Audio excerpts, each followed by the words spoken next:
ভগবান চার যুগে চার অবতারে অবতীর্ণ হয়েছে। সত্যায় হরি, ত্রেতায় রাম, দাপরে কৃষ্ণ, কলিতে গৌরাঙ্গ মহাপ্রভু। একদিন ভগবান সত্য ত্রেতা শেষ করে তিনি যখন দাপরে শ্রীকৃষ্ণ চৈতন্য মহাপ্রভু রূপে এলেন, সেই সময় শ্রীমতী রাধারানীকে ডেকে বলছেন, শোনো প্রিয়ে, আমি মনস্থির করেছি কলিতে গিয়ে আমি কলিযুগে দাঁড়ে দাঁড়ে হরিনাম বিতরণ করিব।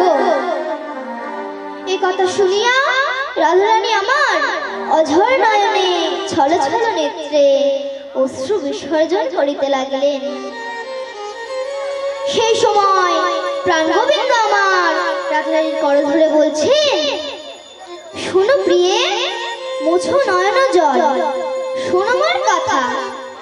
আমি যখন কলিতে যাব তুমি আমাকে কেমন করে চিনবে? তবে শোনো মোর কথা। মাথায় বা